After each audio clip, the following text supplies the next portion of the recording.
Okay, we are back from our break, and I hope by now you have finished your homework, which was watching all 4 hours of the 1982 in film episode, which did contain a movie named Homework. But I knew it was high time to come back, because we're talking about Matilda. No, not that Matilda. I'm talking about the 1978 movie Matilda. We are in solid hands here, people. The movie has a big name cast of Elliott Gould, Robert Mitchum, Harry Gardino, and it's based on the book by Paul Gallico of The Poseidon Adventure and Mrs. Harris Goes to Paris. The screenplay is by Timothy Galfus, who did DP work on Hey Good Lookin' and the 70s Lord of the Rings. It's even directed by Daniel Mann of Our Man Flint, and it's produced and co-written by the Academy Award-winning producer of The Godfather, Al Ruddy. And it's a movie about a boxing kangaroo played by a guy in a frickin' nightmare fuel suit. Let's just say this one didn't win as many Oscars. Part of the late 70s post-Rocky trend of just get some boxing movies out there.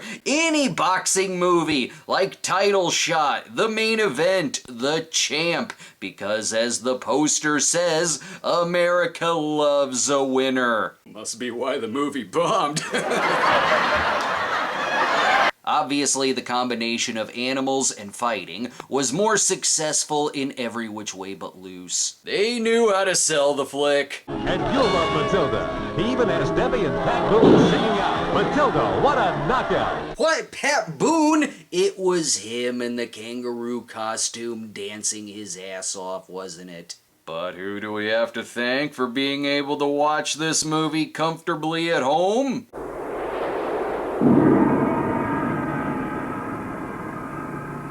I too wish I was naked and banging a gong. As the movie clearly opens in Australia, I'm getting flashbacks to the Exterminator opening credits. I hope to God it becomes a vigilante movie where the kangaroo lowers gangsters into a meat grinder and gets shit from Dirty Harry's boss. If you think it has a slight made-for-TV movie feel to it, no, it was theatrical, though it's shot by Jack Wolf, who did a number of TV movies, not just about killer bees, but about locusts too. The musical score was done by Gerald Immel, known for his work on Knots Landing and Dallas. But what about that theme song?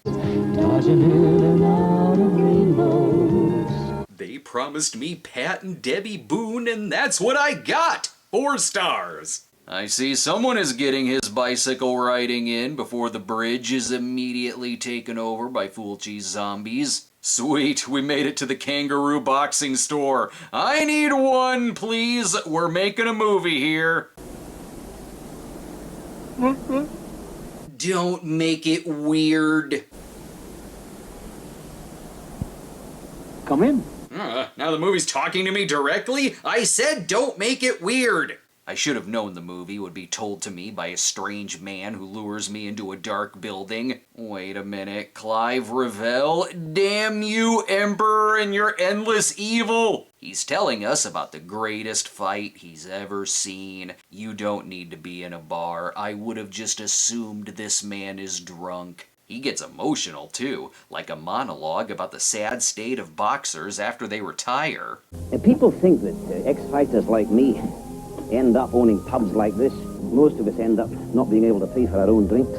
Damn, is this movie gonna be sadder than I think it is? It seemed like only yesterday when me and Matilda arrived in America. Tragedy struck in New York today as a psychopath in a damn costume attacked customers at a hot dog stand. Alright, come with me, you son of a bitch. I'm taking you downtown. So, okay, Billy here and Matilda made it to America where he has to get Matilda out of prison while drivers try to run him over to prevent the movie from being shot in this city. I wonder what kind of villain this is gonna have. You tell Carter not to call me till he triples the money, and even then I ain't guaranteeing nothing. Oh, gangsters and crooked promoters. Of course. Where in the hell is Elliott Gould? His name was first on the credits. Hello, Book with Bernie. A knife-throwing act, Mr. Matson? Sure I got it. The greatest. Oh, there he is, randomly phoning himself into the movie. Elliott plays Bernie, a talent agent who needs to find a big star. I can't put my finger on it. I just feel that this is the same universe as the movie about the homeless man who finds nudie sunglasses and gets rich. I'm sure Billy will make his way to the plot. The name's Billy Baker, former welterweight champion of the British Isles, known as the Bermondsey Kid. Yeah, sorry, not interested. Put on a kangaroo costume and get back to us. He pitches them Matilda, the greatest fighter in the world. You know it's serious. Even the boom mic is very curious about where this is going. It is at its most hilarious when it tries to be sentimental. Look at those sad, lonely eyes, full of expressions of love. Hey, you asshole, this is horrifying. Why did you show me this picture? Even Elliott looks surprised with how serious some of these lines are delivered. I couldn't eat knowing Matilda's starving in a prison somewhere. And that's the end of that scene.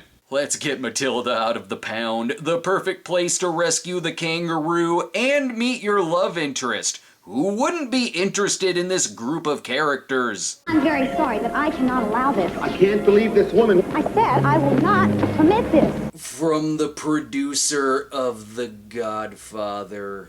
On the plus side, it's probably not the weirdest thing to happen in the back of this man's cab. The Matilda actor is going for it. He's played by veteran stuntman Gary Morgan, where sometimes it feels like they made a live-action film out of Hippity Hopper from Looney Tunes, but for research, they mainly just played Tekken 2. Oh, and it gets meta as well. 6 straight knockouts. Listen to me, Mr. Matson. This show is rated G. Something for everybody. Makes sense. The movie is rated G. So much for any hardcore sex scenes. But we still have the actors being confused. Life is really funny, isn't it? I don't know what you mean. Your arm is around a man in a kangaroo suit. What the hell do you think I mean?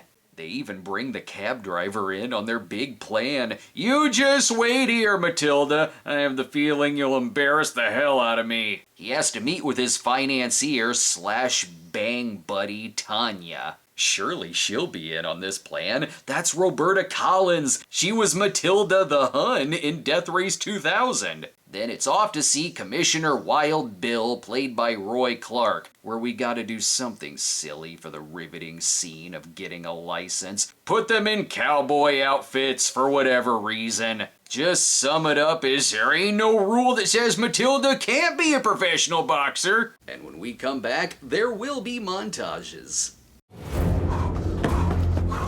Mind joining me outside? Definitely a Sharknado. People are gonna die. Let's go watch a movie. We kinda wanna see a shark now, literally through the window. Everyone knows sharks don't like Vegemite. It's pretty damn impressive and fun to watch. This film took the world by storm. Won't you join us? Now that we're back, wait, Robert Mitchum, how could you? I suppose this works if you assume he's Preston from Scrooged, obsessed with putting mice on TV. How could anyone be buying this? Pugilism! It's almost human. Oh, yeah, sure. The plan here is for anyone to get in the ring and fight Matilda to win $500. Okay, but where's my $500 for watching it? Much like The Godfather, every shot is one perfect shot. Speaking of gangsters, Harry Gardino is mob boss Uncle No-No, who, I don't know, fronts as a manager of the Last Supper restaurant. This is like a gangster movie if instead of Mario Puzo, it was written by Fredo. I mean, look, Lenny Montana. They even roped Luca Brasi into this. And I think the only direction Harry got was be more Italian. And I was going to give him... Basta. Basta, venido, ma... Mannaggia che è morto. Oh, so he's in the Mafia. It even has a Godfather sound-alike score. You know, if they carried Jack Woltz away on a chair and made his horse box instead of decapitating it. You should probably pay attention to reporter Robert Mitchum wanting Bernie's help to take down Uncle No-No. I mean, they are the biggest stars here. That's why the studio lights move closer to them. Really, the only thing you need to know is that behind the scenes, Mitchum and Gould shared a joint before filming. They're high as shit in this. Surprise! You gotta be high for this because it's so damn random. Come on, good dog here. Come on. What? That's way too many dogs. Oh, he's pretending they're his so he can hit on the vet Kathleen. He doesn't need dogs. He has his smooth flirting skills. How tall are you? What? I mean, you sure got long legs for a lady your size, you know that? I liked you better when you were with the Kangaroo. It's okay, now they have a windowless van to tell their story. Does it have candy too? Did I say windowless? No, look, it can launch into space if need be. But at least Matilda hasn't sold out yet. Thanks. Oh, just a minute, sir. Oh, that's a Sunday for Matilda. Wow, I thought better of you, Matilda. You are no better than Mac and me. You used to be about the art. The vet is protesting the boxing match, not for animal cruelty, but because it's stupid. Notice Matilda isn't in the movie very much. I wonder if it's because the costume isn't very good. We need more scenes of Bernie sneaking into her hotel room like he's Ron Richardson and Mr. Mom. Most women, when they come out of the shower, are supposed to look pretty, but they never do. You do. Oh, thank you. Police? Police! I'm sure he'll take the hint and leave. When are you gonna give it up? Why is this G-rated boxing kangaroo movie rapey? Never mind. Look, he threw a shoe at her, like when she threw his shoe earlier. I think I like him after all. I'll support his kangaroo boxing. All these shenanigans, and he's not paying attention to the fact that gangsters want to kidnap Matilda. Troy! Maybe it's for the better I can't tell what's going on in this scene. Why do you need to ask questions, though? You're here to see Matilda fight. God damn it, that's what's bringing in a crowd. Though maybe not a movie audience. The movie was a bomb and is largely forgotten. I'm guessing that's why the video and sound quality is bad when you find a copy of it buried in the sand.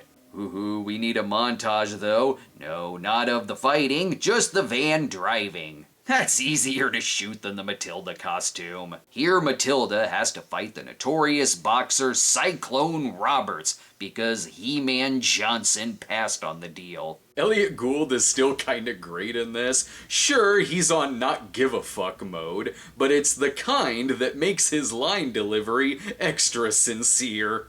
You won't get a license in California. Why not? I mean, come on, man. We bought the costume. It's okay if it gets banged up a little. See, there's Matilda right now, still posing like this would be a kick-ass side-scroller. Part of me wonders if when Gould played Jack Geller on Friends, if he and Matt LeBlanc bonded over the fact that Elliott was in this and LeBlanc was in the chimp baseball movie. There's no rule that says a boxing kangaroo can't play baseball. But meanwhile, at the pitch meeting where they got the movie greenlit to the studio executives. See, Kangaroo, boxing, Rocky is a hit, and look, Matilda is real, he has a tail, come on, we're all on drugs, someone greenlight this. That explanation is a lot better than what they're actually talking about. Uncle No-No wants his goons to sever the tail of Matilda so he loses his balance and can't fight anymore. There's even sound effects of thunder playing over him to make it extra sinister. Why does half of this movie feel like a Fat Tony plot on The Simpsons? Both of you are gonna go to Los Angeles, and you're gonna chop it off. Jesus Christ, boss! This here's a family picture! Like with more flirting with the ongoing shoe gag, where she sends him another shoe in the mail and leaves a love note. Romantic. Allow me to take the invitation to come in. You're drunk, aren't you, Bernie? Here, we'll get you through the scene. Please, drink more booze. Mitchum isn't here to pass a joint. By the way, he's just pretending so she'll take care of him. As a matter of fact, my neck. Oh, your neck? And my whole back.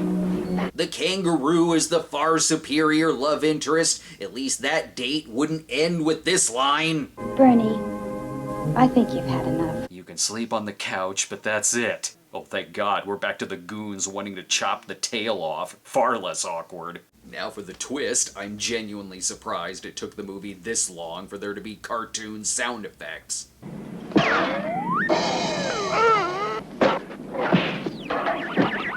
Rocky and Muggsy are deeply insulted by the tomfoolery here. People are so angry that Matilda is fighting that Kathleen, of course, breaks the TV with a shoe, while the gangsters just throw the TV out the window.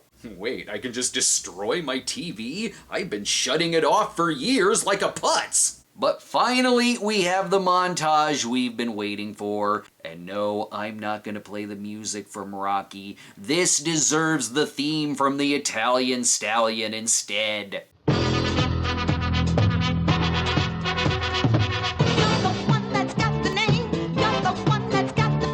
And what boxing training isn't complete without a delicious quarter pounder with cheese combo meal from McDonald's? Again though, the movie is still at its most hilarious when it's sentimental as hell.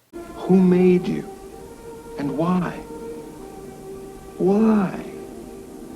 God damn it, Elliott Gould was robbed of an Oscar nomination for this on the grounds of getting through these scenes with a straight frickin' face. Respect. But back to the gangster plot, I think. Again, it's too dark for me to tell. But I can hear the Godfather sound-alike theme, so I assume that's what's going on. I also assume they only had Harry for like a day or two, and could only mostly film him in one room. Take it or leave it! No need to go elsewhere for the scene where he wants to trade his boxer for Matilda, which Bernie now has a conscience and says no. He may be a creep in the sheets, but he has a heart of gold on the streets. Your Godfather type music isn't gonna scare him. They your board of directors? Now, you gotta understand one thing. Business is business. Nino Rota is listening to this music and saying, "Look how they massacred my boy." When we come back, though, it's the big fight, and naturally, I have to play an old McDonald's commercial. Okay, everybody ready to get your picture taken? To celebrate cheeseburger time at McDonald's, Ronald was taking pictures of all his friends. Okay, now smile and say cheeseburger. Cheeseburger! If you want something to smile about, just say cheeseburger at McDonald's. Welcome to the heavyweight boxing championship match between Lee Doherty and Matilda. All the stars are here. Come on, ladies, I paid a pretty penny for both of you. We're watching boxing. You can tell we're in the climax. They got Harry out of his office, but there's still 15 minutes left. That's enough time for a new predicament. If a kangaroo is hit, he won't fight anymore. There is literally no reason for you not to have told me this earlier. Also, say it louder. The boom mic is also surprised by this plot point. Matilda could be in very real danger. Little Mac has a few uppercuts in him, and all he has to do is press start. Oddly, they did debate using a real kangaroo for the movie, but it proved to be too jarring between the cross-cutting of the real kangaroo and a costume, which, yeah, I get that. This may look questionable, but it is consistent. It still gives me plenty to work with. There are those movies that are so bad that you have plenty to say, and then there's others where...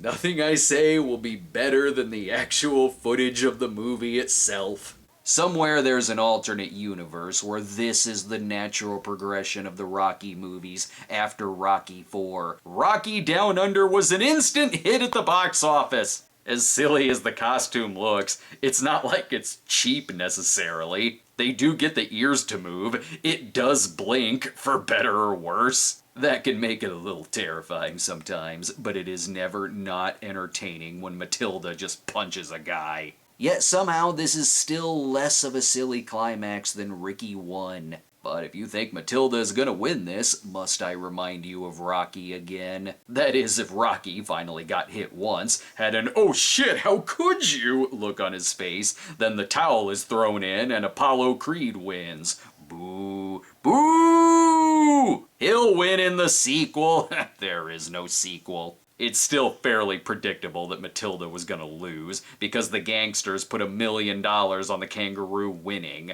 That's his comeuppance. Aw man, I'm out some money. Speaking of money, here's where they got the mouth to move.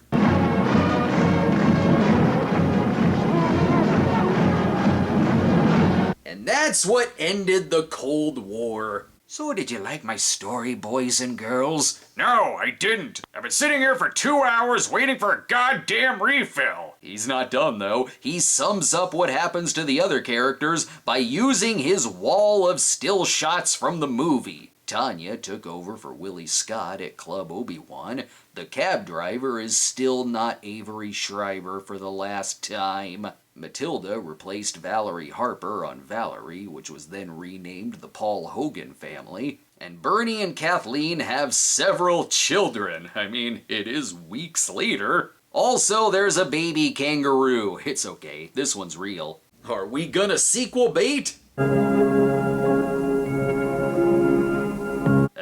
Stay tuned next for The Red Balloon. There's already a sequel to that. Now let me tell you about the mule that plays football. Well, that movie was bad, and it was 100% exactly what I wanted it to be. A bad movie from a big-name producer and big-name actors all playing it straight against something like this. Forget Ali, Matilda is the greatest. If you haven't seen the Paramount Plus series The Offer, about Al Ruddy's experience making The Godfather, you should totally check it out, especially if you're a geek for 70s filmmaking. And I hope that leads to a whole genre of Offer-like miniseries on everything from stuff like Apocalypse Now or Heaven's Gate. And yes, I would adore a season 2 of The Offer about Ruddy's time making the boxing kangaroo movie Matilda. Get to the boardroom immediately and greenlight this. Now, if you'll excuse me, I don't know what I'm gonna watch next week.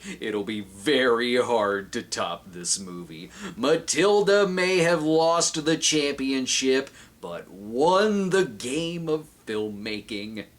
1, 2, 3. 1.